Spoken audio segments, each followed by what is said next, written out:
Hello and welcome to a belated episode 256 of the Ram Nintendo podcast. I am Jason. I'm Angel. I'm Kevin, opening up a beer because, this is going to be a discussion for the ages. Oh yeah, and it's a discussion that has balls, dodge balls, bombs, throw like balls, definitely balls. So many balls, all the balls. Actually, those are the only balls, to be honest. But we're calling this episode "Have a Ball." There's blue balls. Sonic? Yep, there definitely is blue balls. Yep. The internet was we'll get to it. Okay. Oh yeah. Okay. I see the connection now. Okay. Yeah. So if you want to know what that means, stay tuned later in the episode. But along with that, we're calling it "Have a Ball" because we have impressions of Knockout City, the dodgeball game. We have now that's actually out in a proper form, post to a beta that we talked about, 6-8 weeks ago. We have Bomberman R Online, impressions of that, plus the E3 news cycle starting like a ball every now and then. Exactly, and he throws them like a ball. If you have a special power up. He like don't some right characters like you can pick it up and throw like underhand him? Yeah, some do bowling alley it or bowl it, I guess you could say. Yeah. But along with that, we also have the news cycle's kicking up for E3. It's a couple, it's like a week away. So we have some presentations around Sonic and Dragon Quest we'll be talking about. And then we have the thing that you guys are alluding to, the Switch Pro, the supposed announcement. Will it happen? Will it not? The event of the season is not even if it happens. It's just this frenzy around it potentially happening. Plus, that's the second plus now, a plus on top of plus. Plus, we've got April NPD numbers and hints of a new WarioWare and a new Brain Age. So, pretty meaty show, full of balls. There's timestamps available for every topic over on the blog post at randomnintendo.com or under this video if you are on YouTube. We call it a video. It's really just a stack image with sound, but you know what we mean. But yeah, I guess how's everyone doing? How's that beer, Kevin? It's not great. It's not terrible. It's my first time trying it. It's Estrella Jalisco. It's a Mexican imported beer. It's nothing special. It looks like a Corona. What else looks like a Corona? It's like Corona, Modelo. Modelo is kind of has like a fatter bottle that it comes in. This is just like a standard bottle. It's all right. That's my lab review. There you have it, guys. Thanks for tuning in on to episode 256. But Angel, how about you? What are you drinking? Crystal Geyser, probably like number 2 worst bottled waters ever in the entire history of mankind. Number 1 so far. Entire history. Arrowhead. Arrowhead is an easy number 1. I don't really want to go and see if there is anything worse, but sometimes you just drink what you have, and I think Dasani kind of sucks. It's okay. I feel about that one. Yeah, that I guess because I don't really feel one way or the other about that one. I guess it's definitely more on the worst side. Right. I will say you have refined my water palate, Angel, because a few years ago at Comic-Con, I was. This is the funniest. You straight up tried to kill us. I tried to kill us. You know what? I'm gonna be nice. And I'm going to get just a couple packs of water, and just because we had 2 hotel rooms, I'm like, I'm going to get everyone some water. We're going to have 48 bottles of water. It'll be great. It's no big deal. So I show up, pull down my trunk, plop it down, and collectively everyone's like, what is wrong with you? Because it was Arrowhead. And I didn't know this. You didn't know that Arrowhead tasted like... He thought all water bottles came equul. I thought all water was equal. I don't see brand. So Jesus I was just like, Christ. Hey, it's water. But the ridiculous thing is they were so against it, like everyone in the group, which is 6 people or something. I ended up having all the water myself. No one drank it. People were dehydrated. They came back late from parties at 3 a.m. Yeah, there was a day when they were... And they'd be like, nope. Yeah, people were dying. Yeah, they were pretty hungover. And I remember that day, 3 of the 6 people didn't even really make it out of the room until later that day. And then I remember Jason going well, I have water, and we're like, no, we're gonna either just not get water or wait for one of them to venture out and get Gatorade for them. You guys went without water and were dehydrated and hungover for a good chunk of the day until finally someone picked up 3 bottles of Aquafina. An ultimate testament of how terrible Arrowhead is. The fact that people would rather suffer through hangovers than drink Arrowhead. But now, since then, if anybody's out there that actually likes Arrowhead, please tell us on Twitter, because I want to speak. I want to know who you are. Because I legitimately don't know if there's anybody out there that does like Arrowhead. I was like indifferent the to it. taste I didn't of, like of it, Arrowhead. Yeah, it's but now I have a very refined water palate. Arrowhead is a no-go. Crystal Guys are why I don't know, but like Dasania, it tastes like tap. Like I can distinguish now, and I'm very proud of that. And you get what you pay for. So Fiji, Smart Water, those are a little higher class. I do like Smart Water. My go-to is Aquafina. There's something about Aquafina that I just love. Aquafina is pretty good. It's like crisp. Yeah. Yeah, maybe. I know what you mean. Yeah. Yeah. It doesn't you know what else bad is for good? sure, but yeah. You know what else is good? Watch this transition. Knockout City. That was Hey, horrible. yo. But yeah, that's a pretty fun game, right? And this is if you guys want to hear more about water, you listeners out there, we can pick this up in random Nintendo, the new name for Quarantine Chronicles, next weekend. But Hey, yo. right now, we got games. So yeah, Knockout City's been out a few weeks. I did beta impressions back in early mid-April. And at that point, I was kind of like, hey, this has potential to be really cool. It has some Splatoon-ishness, some ARMS-ishness, a little Mario Kart thrown in, but it's all dodgeball. And now we have Angel here, who's actually been playing it with me and some other friends every Wednesday. And I'm kind of curious, Angel. The game's out. I gave my kind of first pass at it, no pun intended. But how do you feel about it? Because I feel like you've been all over the map with it, from not interested to interested to, like, where have you landed on it? About the same where I started. Yeah, about the same where I started. The main difference is that it feels like a game that's easy enough to power through and make yourself play with a good group of friends. Because with a good group of friends, any game is a blast. And this game is no different in that sense. It's not. It doesn't. That's not necessarily true. Ooh, Did actually, you play yeah, Operation Raccoon City? No, and I'm afraid what? to find out what these games are. They're not even Operation- good friends can That save game it. was what, terrible. Kevin?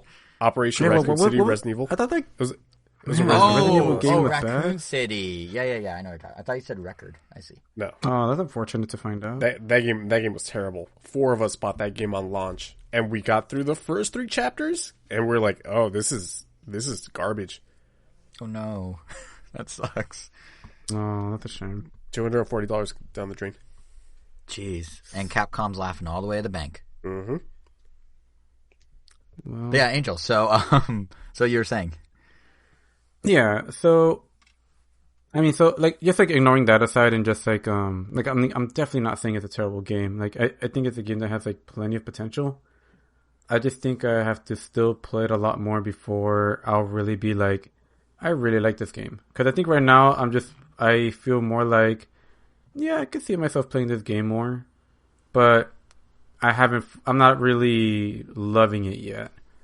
There's some like minor issues with the mechanics that I have that feel like, part of it is just I just need to play it more so that I can either accept or really come to grips with like why things are the way they are. But like for instance, I feel like I guess the way that the catch system works, like in theory, like it sounds really awesome. Like you click a button to try to catch the ball. It's kind of on a timer, but in practice, it doesn't feel that way. And I know there's other games, and specifically fighting games, where like essentially you're trying to. I mean, half the time, you don't want to just throw a ball at someone willy-nilly because they could catch the ball and in turn throw it back at you and hit you. But I feel like just like from my experience playing this game and trying different things at different people, it almost feels like half the time it doesn't matter when you throw it if your opponent is just kind of spamming the catch button. Mm-hmm.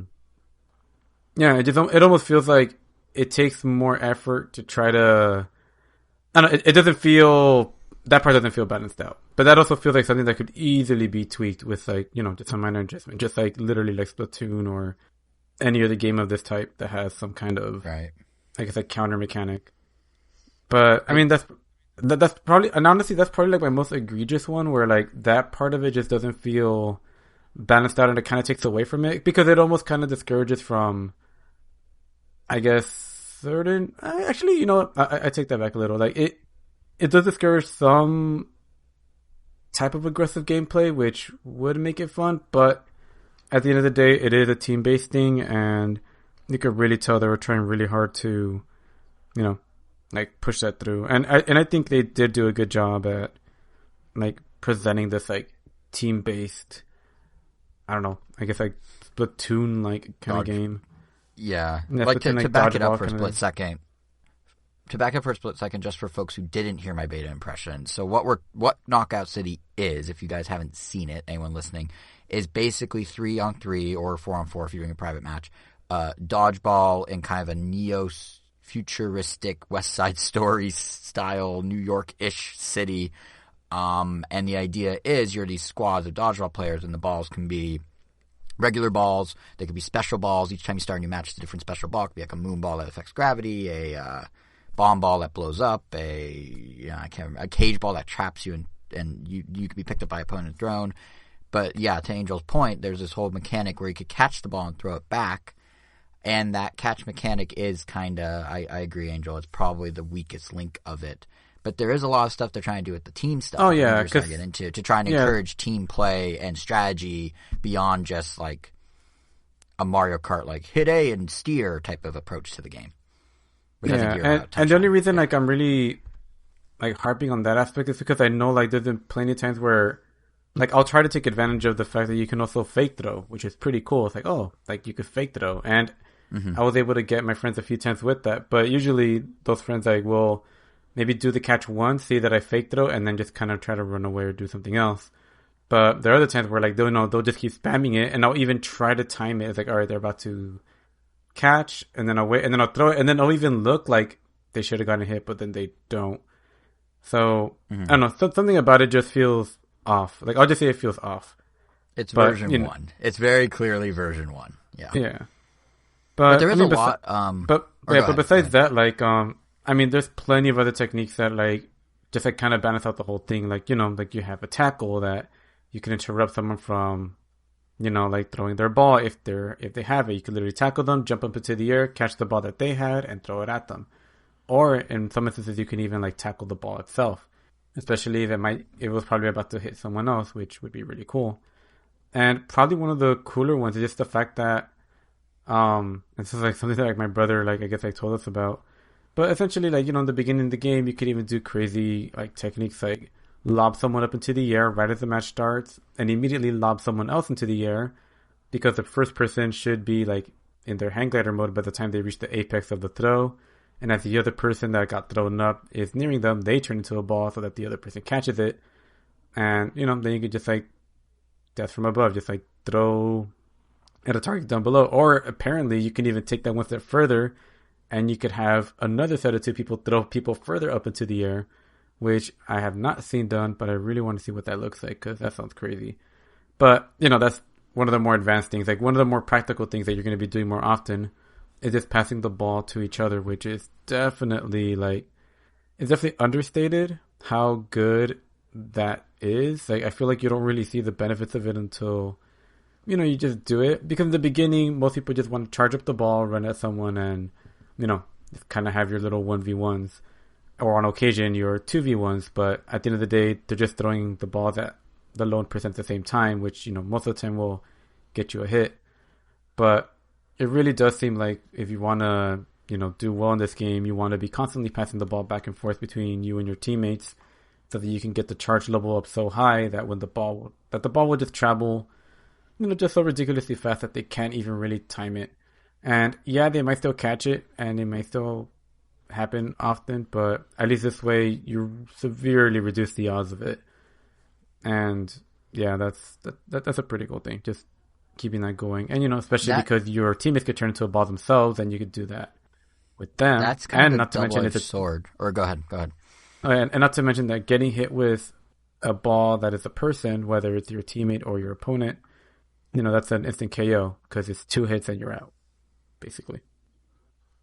But yeah, and that's kind of the double-edged sword with Knockout Stage. You're talking about all these techniques that you can kind of learn as you go, and I guess it's the problem of any game like this where they want you to jump in really quickly. So they have a tutorial where they teach you the basics. You know, you can do a double jump, depending on which way you do a double jump, the ball throws a different way, that sort of thing. And then, or you can pass, or, you know, everything you've been saying, Angel.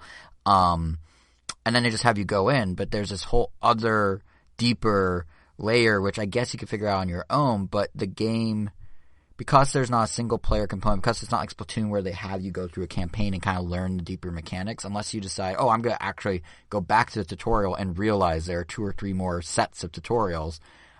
You kind of do miss out on this deeper strategy, because I think one thing Knockout City does surprisingly well, and I felt this way with the beta, and I was hoping it would turn true, and I think it did, is it actually has a good amount of depth. Like there's, these sort of arena-based multiplayer, online, whatever you want to call them, games are like a dime a dozen now, and what makes or breaks some is if there's sort of meat on the bone, like they could just have, you throw a dodgeball and you catch it, and that's it, and that could be boring, and that, I think, when we very first tried it with our group of friends, they were kind of like, this is it. But then we started to learn about the overcharge, which is what Angel was talking about, where if you pass it back and forth, it gets more powerful and faster. And we learned, and we found a mode you can do where you're only able to throw your teammates at people. So it's a good way to train coordinating, ball handling of your teammate.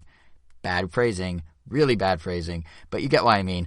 And, kind of learn that mechanic and then go and apply that in matches. And it's like, there's a lot of stuff sort of tucked away in Knockout City, and I think on some level to its detriment, you have to dig for it. But on the flip side, the game does have over 5 million players, so clearly it's resonating at some basic level. But there is, what I noticed with our group of friends is there's the initial, this is fun, but I'm not going to pay for it. And then that's followed up if you start digging a little deeper with, actually there's a fair amount here. They just need to do some nips and tucks of some other mechanics, and this could be really solid. And it's that, crossing that bridge that I think is going to be where the game might run into some issues, for some people at least. If that makes sense. Yeah. And but I think or go ahead. I don't know. Well, you brought up a pretty good point. Like I said, like this game feels like it has a lot of potential, and it almost does feel like if it did have some kind of single player component, because like at the end of the day, I don't play, at least nowadays, I don't play Mario Kart or Splatoon single player, if at all. I mean, I did go back for the DLC last year. But that's just because of our resurgence of Splatoon, that I just needed more Splatoon. But I feel those modes really, really, really helped. Because even for Mario Kart, I definitely spent a good amount of time playing single player before I ever jumped online or started playing multiplayer. Because it's just fun to do the campaign and, well, I guess the cups and try to get first place in all of them. Right. And yeah, I felt like if this one has some, I don't know, just something that just kept you, I guess it's practicing against computers or something. I think that'd be pretty cool. It does seem like EA and the developers at Valen, whatever studios, it does seem like they started to realize they need something like that, because originally the game was a 10-day trial for everyone, and then $20 flat rate after that. Now you can still pay $20 to get, the custom battles and some other stuff, and basically a battle pass, and it is a one-time fee. There's no, from my understanding, in-app purchase or anything. Once you make that purchase, you have the whole game accessible. You can unlock everything, get all the seasons, etc. But what they did is they switched the 10 days. Once the 10 days were up, they said, okay, forever, you can get a street rank up to level 25, which is basically the competitive play rank, and play with your friends who may or may not own the game up to level 25. So they were like, well, we don't have single player, but if you have a friend that wants to hold your hand and play through it with you or co-op or teach you, we think you'll like it enough by level 25 to pull the trigger, and just, at that point you'll discover deeper mechanics. So it does seem like really fast, within the first few days of launch, they already kind of came to the realization we're having. Didn't we, can you still, pair up You can do with street rank, friends? so you can do street rank with your friends in the competitive mode. The problem is there's too many of us to play online. Yeah, okay, that was the thing. Yeah, so you can do that, and it's basically their version of, all right, you're not playing against the computer, you're not playing against bots, there's no story, but you have kind of a companion to teach you the ropes, and, they calculate this out exactly how many levels until you get to the point where they think they could get some money out of you, and how, what's the tipping point. And I guess those first 10 days, they sort of formulated that. But yes, that's kind of them moving in the direction of, I think, what both you and I are saying, where they're like, all right, well, someone that knows the game, because I think at the end of 10 days, they're at 2 million players. Like, all right, there are 2 million people out there that know the game. How do we get them to show their friends it's worth checking out? Let's just have them become a better version of our kind of whatever tutorial. And again, it kind of worked. They're up to 5 million now. But, it's interesting. It's definitely a different payment strategy than we've seen a lot of games do. I personally think it's actually kind of nice. Like I'm in I favor mean, of if a they're one and trying to done make payment. it last a long time, though, like I feel like most of these battle passes aren't they usually $20, and this game is $30 total. No, this game's $20 total. 30 if you get the deluxe with some extra cosmetic stuff. So it's 20. So it's pretty much the cost of one season pass on average. But I think the difference. So I'm kind of wondering. No, a season How pass sustainable is usually is it? $10. Oh, okay, they're A usually season pass is $10. just $10, yeah. Yeah, so right now okay. what they're basically doing is, and the seasons I think are, I actually don't remember how long they are in Knockout City, but I think they're doing something a little different in that I don't know how it's going to pan out, but they're basically straddling the line between a traditional free-to-play and a traditional premium game.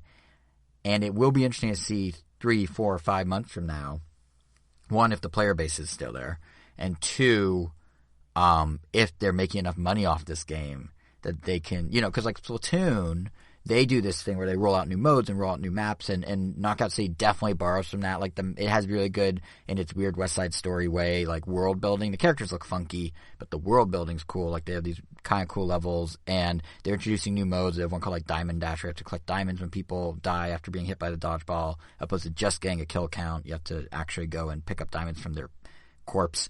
But it's, so they can easily add new modes like Splatoon did, but Splatoon was a $60 purchase. And Nintendo probably underdeveloped it at launch, and they sort of caught back up to a $60 price. Here, you're getting the content that's probably worth about $20, arguably. But then, what's paying for that additional content? So yeah, it's Angel, to what you were saying. It is going to be interesting. If it's the equivalent of 2 battle passes, what happens 3, 4, 5, 6 battle passes from now? Like, are they going to be putting as much energy into the game, or is it going to become stagnant? And that's, again, one of those things that's like, it's a different approach. It's kind of hard to say. The base game's good, the deeper mechanics are there, but there's so much just like up in the air about what can it turn into, because it is kind of carving a new path for itself.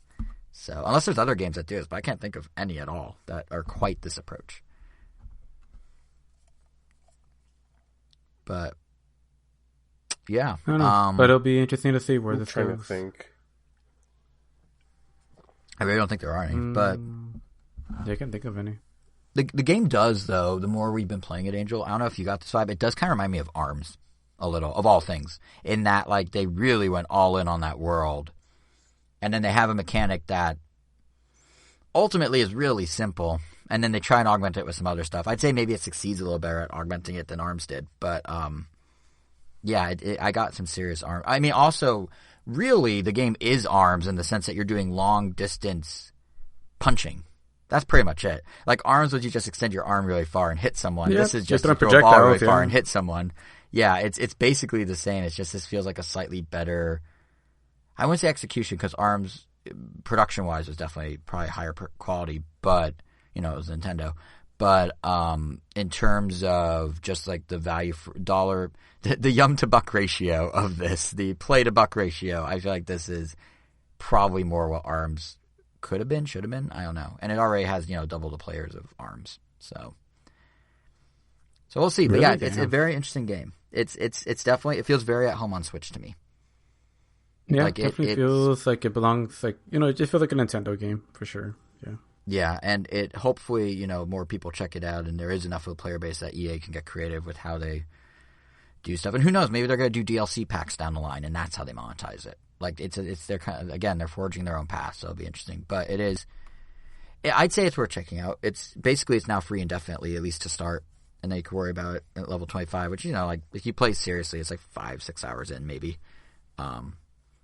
So yeah, anything else you want to say about Knockout City, Angel, or should I talk about the other game that I've been playing? Not really. I think that says everything I've ever wanted to say about that game. Ever? Wow, okay. Add some new modes, I don't know. Okay, Maybe well, so that's Knockout. Random promotions or crossover costumes or something. Yeah, am I crazy that I'm getting tired of those? Like, just in general, because, like, so Super Bomberman R Online was the other game that we were going to share impressions of, and I'll get to it in a sec, but, like, one of the things they're doing is they have all the Konami character crossovers, which is fine, that was in the original Bomberman R, but they randomly have the Fall Guy, like the bean person. And I was like, why is this here? And I feel like, Shovel Knight's in every indie game. Random. And, like, there's nothing wrong with, like, rewarding fans, but I feel like if every game is crossing over with every other game all the time, it kind of loses its spark. Maybe yeah, I'm I can see overthinking that. it, but, I mean, well, honestly, when I said that, literally the thing that I was on my mind was, I guess, not surprisingly, Fall Guys, or I guess since you did just mention that, but specifically when Fall Guys crossed over with Godzilla, because that, isn't necessarily a game, and it just kind of came out of nowhere, and it was like, wait, what? I like Godzilla. Why is that crossing over with anything? Like, it's not really doing anything right now. But there is. I'm okay with them if they're in brand. Like, we're gonna talk later about Sonic and how they're sticking Sonic in random games, but they're all Sega, so there's some like logic there. But I do not understand what the Fall Guy is doing in Bomberman. What's the connection? I don't know. Like, why is he there? So, yeah, or like Godzilla, to your point. Like, I don't know what they're doing there. But anyway, that was a bit of a tangent. Appreciate it, but yeah, it is weird. Yeah, like, it's not like like, for fans, it's cool, but I'm just like, why? Like, what is this for? But anyway, yeah, so the game I've been playing besides Knockout Stay with you is Super Bomberman R Online.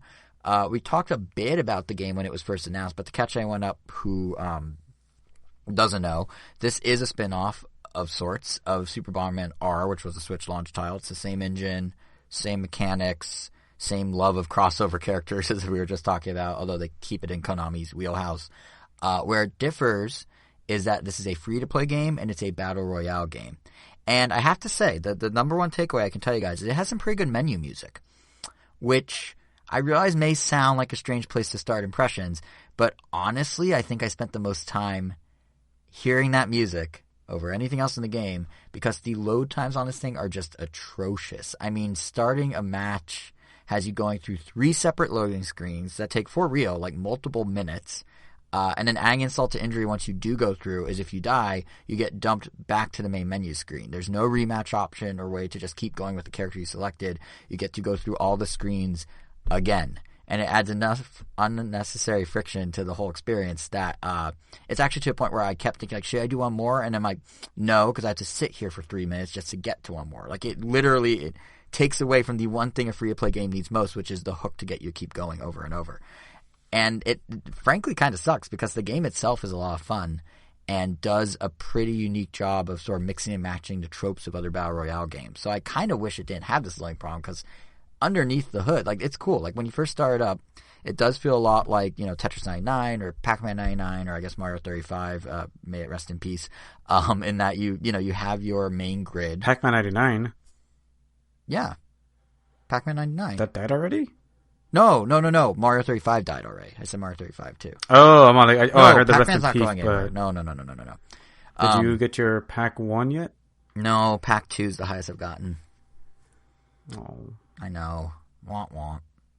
But, yeah, so with Bomberman here, it is similar to those when you start up in that you have your kind of main battlefield grid that you're on. In the center of the screen, surrounded by a bunch of like small, to the point of not even useful maps of the other grids your opponents are playing on. So in all, you do see and you have a total of 64 people per battle, even if you only have, you and 3 others on your grid. But what's different here is after a certain amount of time, or I think it's either a certain amount of time or after a certain number of blocks are cleared or some hybrid of the two. But at some point, a countdown begins. And this is kind of interestingly where it starts to borrow more from the likes of Fortnite or Apex Legends. Because unlike in the retro battle royales where you kind of keep to yourself and eliminate others just through garbage blocks and bad guys, Bomberman does retain the idea of the ever-shrinking battlefield. So the countdown represents entering and then the length of the movement phase, where you have a limited amount of time to walk freely between all the different grids, all connected by tunnels, and kind of find yourself a new safe spot for the next round of battling. And some grids have shadows showing where you can stand without new blocks crushing you, because obviously, Bomberman, you have to blow up blocks, so the blocks have to come back down. And then there's some fields you go into, and the whole thing's just shadowed, and that means that's going to be one of the fields that's eliminated. Because, again, like with real battle royales like Apex and Fortnite, you are whittling down the battlefield. You're going from 16 of these individual grids to one grid. So grids do get phased out as you continue to do better. So what's kind of cool about this is it requires you to actually strategize in a couple different ways, because one is obviously just to make sure you don't end up on a grid that's eliminated, but the other is even within grids that live on past the elimination phase, you need to be strategic in where you stand. Like, you don't want to end up in the same pocket as an opponent. You don't want to obviously be crushed by the blocks. So it's not just a mad dash to a new spot, but a dash right up to the last second because you have to kind of move around other people and make sure you're in the clear of them and blocks and ready to go for the next round. And it also allows you to really get a sense of kind of like the larger player base that you're actually playing against because, again, with the retro battle royales, there's, they say there's 98 other people playing with you, and some of those people do perform better than others, and you can target some of them. But here, it's more like Fortnite or Apex, where you're having more intimate battles, where you actually see your opponent, where you're doing one-on-one, like bomb-to-bomb combat or gun-to-gun or whatever, whatever it is. It's not just a little UI square with a line or something like in the other ones. You can actually see your opponent, and you can actually rotate who your opponents are as you go from grid to grid, and it just makes it feel like you actually have real people you're playing against, and kind of captures the battle royale vibe of the other guys more than the retro guys. The other thing that adds to the strategy is that they have various characters you can play as, and we were talking about crossovers, but it's not just the characters look different. I mean, Konami's clearly at some point decided Bomberman's their Mario Kart or their Smash Bros. Where they just throw all their characters in. So they have like Snake and Richter and Pyramid Head. But their stats and their abilities actually do vary. It's not like old Bomberman where everyone's basically the same. Even within the bomber people, like the 7 different cars, they all have different abilities. So some maybe start being able to run faster. They actually added ability to the bomber people? Yeah. So like some may have more bombs at the start, but then move slower. Some may have fewer bombs, but move faster. Bomberman's so they're offset by something. Yeah, they're all kind of offset. Okay. Well, that's kind of cool. At least that's something. Because before, I think only the non-bomber people, like, Richter still had his whip, and there was, like, a jet dude that could fly across. And those live on. So, like, you mentioned Richter's whip. There's, like, Alucard. Or Pyramid Head and the one-hit KO weird thing. Yeah, or, like, Alucard has, the ability to turn to smoke and dodge a bomb by basically going right through it. Yeah, it's... And for the most part, they're well balanced and don't like drastically alter the experience, because everyone does have an ability beyond the core 7. And there are still regular power-ups that pop up as you play. So even if you start with, more bombs and less speed or whatever, you can augment yourself as you go, albeit at the whim of the random item generator. But there is a concern here in that everyone except the 7 bomber people are behind a paywall. So that means so are their abilities. So unless, it doesn't seem to be a huge issue yet, unless they keep doing this thing they're doing right now where they rotate in characters, you're basically running the clock until people are going to win just because they paid, like a pay-to-win scheme. Because at some point, if they keep adding characters and keep doing stuff, something's going to break the game on some level or be too overpowered. I mean, some people think Pyramid Head, to your point, Angel, about the one-hit KO. I was reading online, and some people are saying, oh, yeah, he's way too powerful. And they're like, no, you just use this other character, and that's okay. And they're both paid characters. One right now, however, happens to be free. Because one thing they're doing is kind of interesting is it's a flat $10 to unlock all the characters along with some special modes. You can get, a standard battle mode if you want to do normal Bomberman. You can do a custom battle mode that lets you set anything from normal Bomberman up to the 64 Battle Royale. There's a couple alternate takes on gameplay like team mode and this crystal collecting thing. But again, the characters are behind it. So when you buy that $10, all the characters are there. And if you don't buy that $10, you get, I think, 2 per season. And a season is 90 days in Bomberman that are available to you for free. And then they swap those out and swap in different ones. So they try and give you a sense that things are balanced. But at some point, I just keep thinking, they're going to yank someone behind a paywall and put someone back that doesn't have matching skill. And then the free part of the game kind of just breaks. Like the balance could just be way out of whack. But right now, so far, I haven't had too much trouble getting to like the upper half, the top third, without paying for anyone. I think maybe getting only to that part speaks more to my skill than to a fault of the game's balancing that, I didn't go beyond like the top third. But nonetheless, I don't feel like I'm at a disadvantage. I just feel like I'm me playing a video game. Take that what you will. So I feel like a lot of this with Super Bomberman R is kind of similar to Knockout City, actually, where it's going to be very wait and see. I mean, the game's only been out for a couple of weeks. Will characters become problematic? Will load times improve? Will the player base stick around? Like, it's all very up in the air right now. It's so early in the game's life. But if you do have interest in it, if you like Bomberman, like, I'd recommend at least downloading it and trying it out. The game itself is a clever riff on top of classic Bomberman. Like the core gameplay is the same, but the movement phase, the shrinking of the arena selection, like it's kind of a cool twist on it.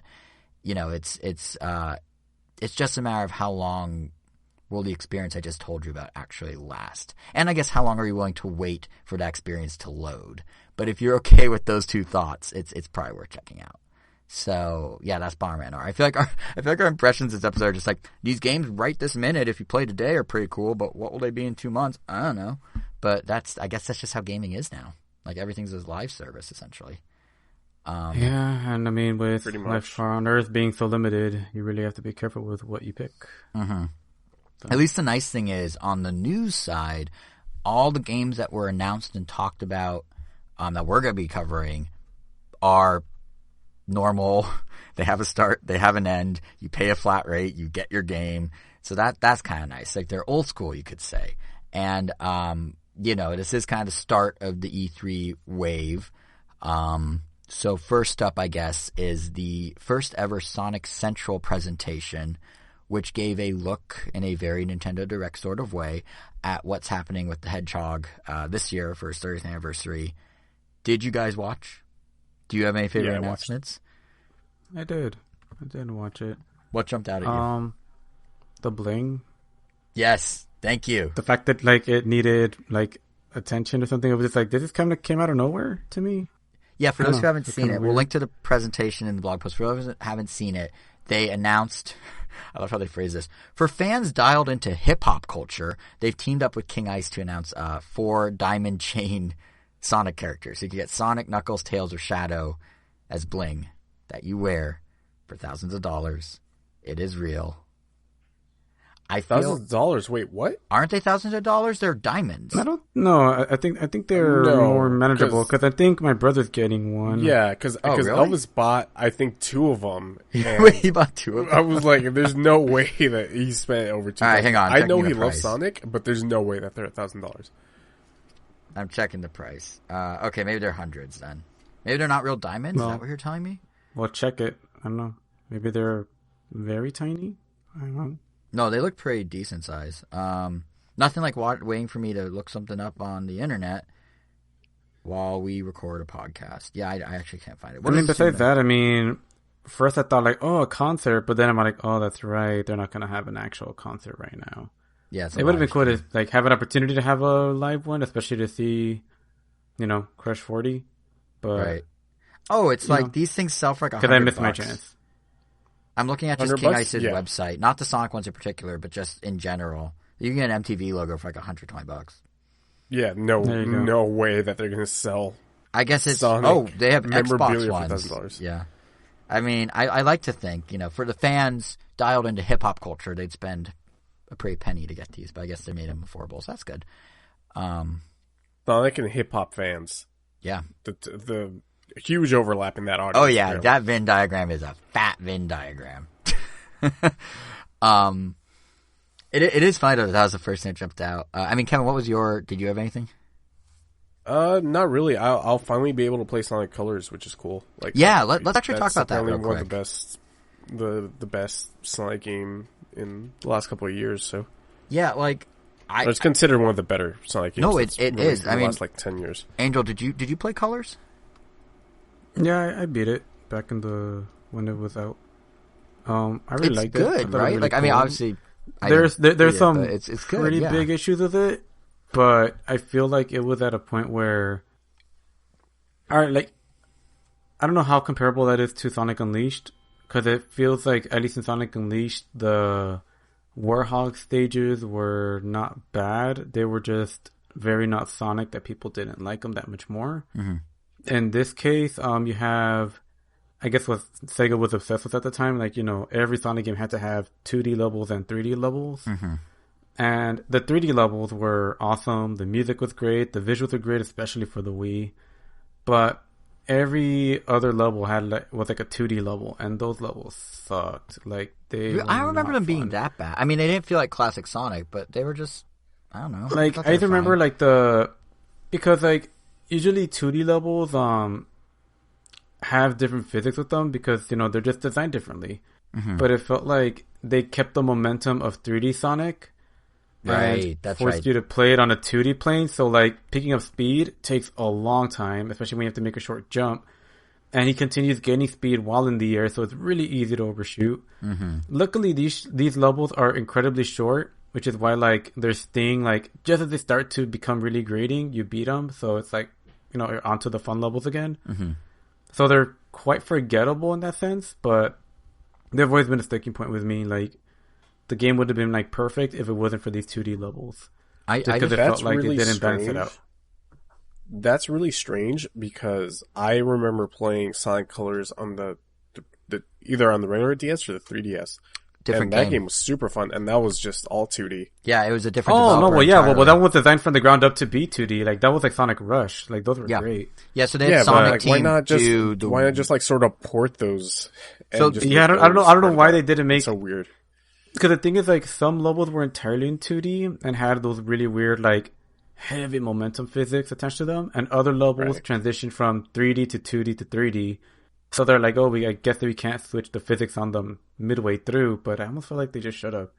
Like the best parts of the 2D levels were when you were underwater. In terms of why they were different games, for some reason at that point in time, Sega felt that the DS Sonics and the console Sonics had to be entirely separate priorities. That was the first time they actually bridged them, because to Angel's point, Sonic Rush was the DS and Game Boy series, Sonic Rush, Sonic Advance, and then the consoles had, you know, Sonic with the werewolf or whatever, Unleashed, there we go, and Colors and all that, and they did, so I guess, from what I remember at the time, Sonic Unleashed and the Were Sonic were so not well received that they tried to do a sort of soft reset of the brand with Sonic Colors. They actually delisted from stores some of the lesser Sonic games leading up to Colors. And it was weird because then the handheld one and the console one shared branding, but they were still the separate tracks of game development, which is why the DS one was like so normal, so to speak, compared to the console one. But I mean, yeah, Angel, now you mentioned, I do remember the 2D ones being a little wonky, but I remember when I first played Sonic Colors on the Wii, I kept making the comparison in my head that this was Sonic's answer to Mario Galaxy. I mean, it turned out in a way Sonic Lost World was actually also because they did the level design, but they're like structure. Yeah, if anything's an answer to Mario Galaxy, that one's it. But what's funny is the structure and mechanics of Colors felt very at home next to Galaxy to me. Like it. You know, it was set, Mario Galaxy 2, if anything. Well, yeah, but I mean, it was set in space. Which I don't know if that was already out planets, the Wisp power-ups. You know, there was one that was literally a drill, like Mario's spin drill in Galaxy. Like, the addition of a double jump for Sonic. Like, there was, you know, for, I think, the first time in a console Sonic. So, like, there was enough there that I was like, oh, this is kind of Mario Galaxy-y. And apparently that was intentional. I think I remember at the time reading an interview that basically they looked at what the expanded audience did with the Wii and played with Mario Galaxy, and they're like, well, we need to do that for Sonic so we can get those people to get into Sonic after we kind of botched the brand with Unleashed. So it's a very intentional thing to do things like the Wisps, which actually I like the Wisps. I mean, you didn't really touch on them, Angel. Wait, they thought that Unleashed was the game that tarnished the reputation of Sonic? The most recent one at the time. It was a downward spiral, and Unleashed did not help, is basically what their concern was. I like how that was too far. Yeah, 2000. Not 2006. Yeah. Well, Unleashed was that's where they're like, okay, no, we should probably reevaluate everything. Yep. Not I mean, Sonic to be fair, compared to 06, like no, it was Sonic turning into a werehog. But yeah, I like Angel. What do you think of the Wisps in general? Or I guess Kevin too in the DS one, were the Wisps used as real power ups, or were they just kind of there? No, you had to use them to traverse the levels. Like you absolutely had to use them. Right. Yeah, okay. they're And cool. because I know that's how it was in the Wii they're one. Cool. It felt like Sega now has like a more solid answer to like, it's like, you know, just Sonic power-ups. Yeah. Because before it was just like, you know, you bust open TVs and you get fire or electricity, which, you know, he had power-ups before, but it seemed like he was always just limited to those, and this way he just has way more room for creativity. Yeah, like what I thought it did so well was it kept, you know, it did power-ups, but it kept them kind of organic to Sonic's gameplay. Like, yeah, they were there, but if you think about it, it was they made sense within the move fast kind of mayhem of the gameplay. Like, one Wisp, you know, gave you a super high jump. Another, I think, let you run up walls vertically, like you stuck to them. I seem to remember there was one that was a laser that you like pinballed yourself around, which is very much in the wheelhouse of Sonic, because like literally yells out laser. Yeah, because like I mean, there's Sonic's one where like you turn into a rocket ship. There's one where I think you literally turn into a black hole. And all of them like kept the tenet of like momentum and essentially, you know, being inside this never-ending pinball machine. I mean, to your point, Angel, the 2D levels were so never-ending pinball machine you'd fly off the stage. But yeah, it all felt like it didn't feel like they were shoehorning Mario power-ups. It felt like they kind of Sonicified Mario power-ups, which was kind of cool. So what's cool with the Ultimate Edition is that Sega's doing a bit more than just a port, and they're kind of again. They're sort of mirroring what folks in the Nintendo bubble expect again from Switch ports. Because, you know, Nintendo will now do like a streamlined system for those who may need help or wish to expedite gameplay. You know, like Toadette in Mario U Deluxe comes to mind. And for Colors Ultimate, which is the new HD edition, Sega's going to introduce a new system in which you can grab a medallion per level and then never die. If you fall, Tails will pick you up and swoop you in. If you hit an enemy, you don't lose any coins, Tails will just pick you up and put you back down. So they're kind of, you know, again, looking at what worked for ports and are kind of modernizing their game to match it. The more interesting one for us, who maybe don't want Tails to prevent us from ever dying, is they're adding a new wisp color, Jade, that will let you pass through solid objects blocking your path, which again, you know, kind of stays true to the ethos of this game being all about momentum. So that's promising to see. Is that the one they're making a whole bunch of cartoons based so on? That was the other thing they announced in the presentation, is they're doing these animated shorts leading into Colors, starring this new Wisp, the jade-colored Wisp. And, it's about that character and what it can do to Sonic. But if you need something a little more, like, intense of a mode, they're also adding a Rival Rush in which you race against Metal Sonic for rewards. That's all it says. They didn't specify. The press release says nothing. So I don't know what that means, but part of me is thinking maybe it's like you go through existing levels a la Shadow Mario or something like that, but more isolated maybe. I don't know. Yeah, they're doing all this for like $40. That's it. The game's $40 when it comes out on September 7th. They're not going to do a full price. That's not bad. I mean, I can't stress enough like how great that game looked on the Wii, and I mean also like the music. Like, damn, like this has just some great like tracks like Starlight Carnival. Damn, Planet Wisp. Oh my god. Yeah, I played this game like on a modern console. Like I really want to see what this looks like. I hope obviously my brother's going to be getting it. I am not kind of like, you know, I'm pretty sure I want to say I ended up 100%ing this game, so I don't really have a lot of drive to get it, but I definitely want to see it in action. And I think my brother's going to get it on PC so he could like bump it up as high as possible. Cause damn, I can imagine what that would look like. Oh, especially when Sonic like, you know, does his, I guess it's boost. Cause, well. And to your point about. He's definitely hitting a stride in that game. To the music point, Angel, they are actually going to be doing some remixes and things like that in the game. If you pay $5 more, so $45, you get the game a week early. It's a digital exclusive, but you get a week early. It comes with additional costumes. It comes with additional remixes. This is on top of the like movie costumes and stuff they're already putting in it. So they're like trying to turn this into a bigger celebration of Sonic for his 30th, because it is the only actual Sonic release coming out this year for his 30th. I think COVID led to everything else they had planned being delayed. So this is the big game for Sonic's 30th, is a port of a very solid Wii game.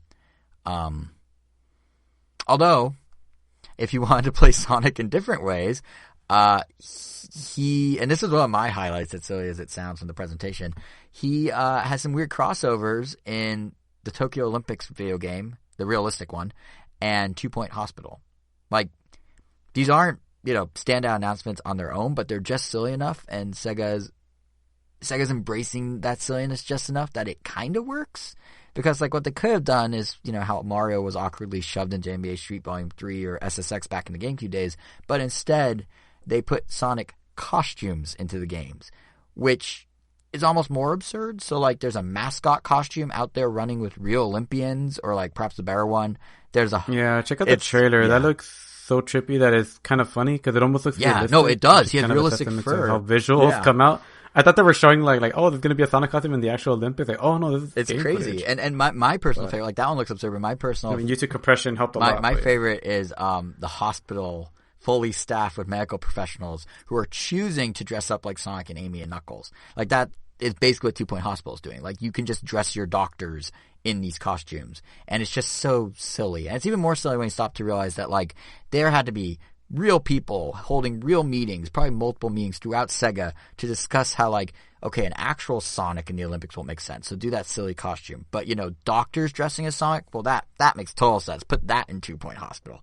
So, like, I don't know. It's, I guess, just props to Sega for really embracing the silliness of it all. I mean, it kind of goes back to, I think, the fans who are dialed into hip-hop culture with the Ice King chains. Like, Sega, Nintendo would be like, no. But Sega's like, sure, why not? Sonic can be whatever we want him to be. Let's just do it. So, like, that, Sonic Colors is the big game of the 30th anniversary. At least Sega's letting the wacky stuff kind of live in parallel with it this year, which is nice to see. But if you did want a new Sonic game, a brand new one, you're going to have to wait a bit.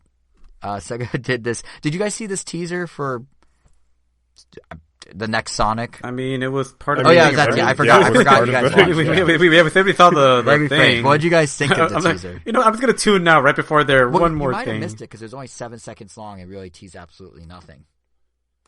But yeah, I mean, what was your guys' take on that? It really showed nothing.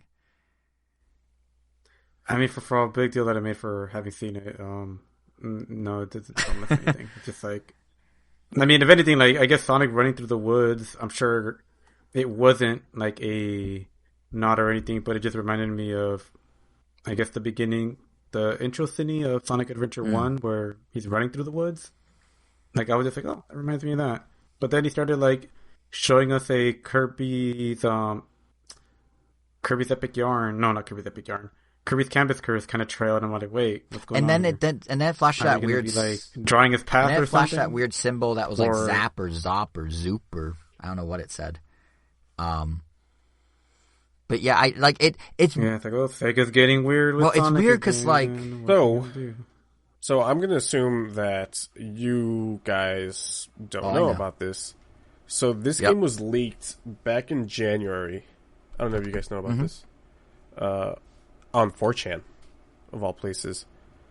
So in January, somebody posted up on the video game board, did a focus test for a new Sonic game called Sonic Rangers, which, I mean, you might be thinking, this 4chan, what validity does it have? But when people were data mining the Sonic website and the trailer, they were able to pull something official from Sega that actually called either it was like a press screenshot release. or the video itself. Sega, in the press release Sonic for Rangers. Sonic Central, accidentally put Sonic Rangers instead of the next Sonic or whatever. Like, they did this teaser that amounted to Nintendo throwing the logo on the screen. This pretty much just confirmed. And then they just confirmed everything. Yeah. And then this is pretty much just all confirmed. Which, based on what this person is saying about the game, seems cool, but they did put at the end that the game is incredibly rough, and they did not have a fun time playing it. He's one of 3 leaks specifically, and they all reference each other, like they all stack on each other. Like, it's a pretty solid leak, it sounds like. And I saw this too, Kevin. It's funny because I was making the comparison of, like, Colors was kind of Sega, like, okay, we need to do a Mario Galaxy. Sonic Rangers is Sega going, we need to do Breath of the Wild, which is like, or we need to do Odyssey, which is like, what? No, they're actually, the comparisons I'm seeing are more Breath of the Wild because it's apparently. Oh yeah, it's open world. It's open worlds. Yeah, so these are, we'll see if this is true. Spoilers for a teaser that was no better than Nintendo flashing the Metroid logo for 5 seconds. Sorry, so Angel. Like that fan-made Sonic game. What was that one called? Sonic. Well, it's pretty much just like one giant world that you're pretty much like running through, and there's like sections of it that almost feel like a level. No, so you're just like no, not even. Doing things so apparently, what it is you're going through this world, and then you're solving puzzles that are being compared to the Korok Seed puzzles from Breath of the Wild. But then you also fight robot bosses, and each time you beat a robot boss, you get a Chaos Emerald. Collect all 7 of those emeralds, turn into Super Sonic, and go beat the final boss. Sound familiar? It's Breath of the Wild. But wait, there's more. Rangers is also apparently going to have a skill tree and a level system, and you'll be able to learn new moves. One's apparently called a spin cycle that lets you circle a group of enemies and attack them all, which means there are enemies just out in the open world that you can go and attack at your discretion. Breath of the Wild. There's also some sort of high-tech tie-in, which is in the teaser. There's a little purple pixelation here and there, kind of the path you're talking about, Angel. And that apparently, that purple pixelation will at times transport you into more regular just keep running levels on, kind of like Generations or even Colors. So it's Breath of the Wild with the temples replaced with regular Sonic levels, kind of, and the rest of it being puzzles a la the Korok Seed puzzles. Supposedly. Thoughts? It could be. Cool. It's intriguing. I mean, what do you think, Angel? That's, but I mean, when like we say that could literally apply to any Sonic game. Like Sonic Unleashed, could be cool. That's the problem. Like, yeah, Sonic and the Secret Rings could be cool. It's the Sonic cycle. It is, and it's funny because like it's also Sonic cycle in reverse, because I'm like more skeptical now. Because like Sonic Adventure was a lot of fun, but the idea of Sonic, but also kind of like a 3D Mario, doesn't necessarily work on paper. And like honestly, you reference the Lost Rings. There's also the Black Knight on Wii. Both of those were well received, but on paper, the pitch of Sonic with a big old sword doesn't sound appealing, and yet people like that game. So I'm kind of willing to almost do the opposite of the Sonic cycle and skeptically hold out judgment until they announce more versus getting excited up front only to be slowly grinded down.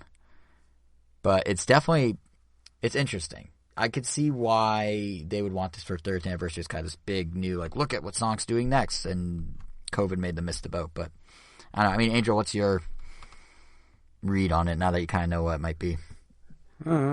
Just gonna do what I usually do for any Sonic game and continue to not really have an opinion on it until it's out. That's reasonable.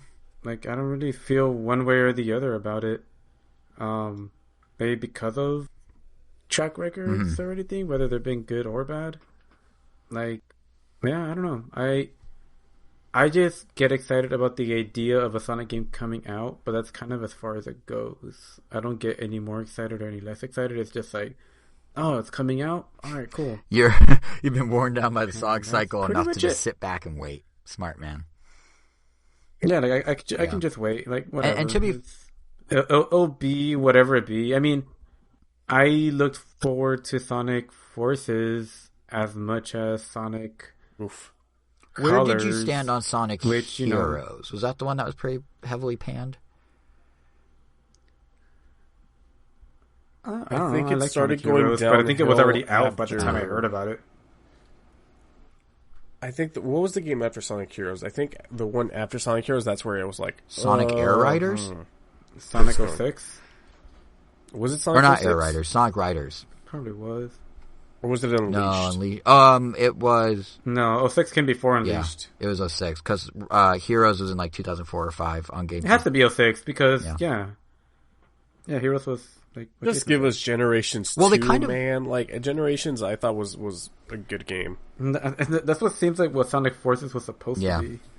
I was gonna say they kind of did, but then they had to put like a little extra oomph in it with Forces. Generations on 3DS is fun because you pretty much get just classic Sonic contrasted with Sonic Rush. You know what's funny about all this is like Sega's starting to wise up. Like they are still throwing a bone to purists. Like, so they announced, Sonic Rangers or Sonic 2022, whatever you want to call it. They announced Sonic Colors. Neither of these are quite normal Sonic. And they're like, fine, you know what? Do you want a normal traditional experience for the anniversary? Well, this is delayed till next year too, but we're going to release Sonic Origins. And it's 1, 2, 3 and Knuckles and Sonic CD all in one package. Here you go. But I feel like there's... Well, one they've done it before, and there's just a part of me that, like, I wish they would look at what Square Enix is doing with Dragon Quest right now for its 35th anniversary and emulate that. What are they doing with Dragon Quest? Oh, well, thank you for asking the question. And I should preface this by saying I realize...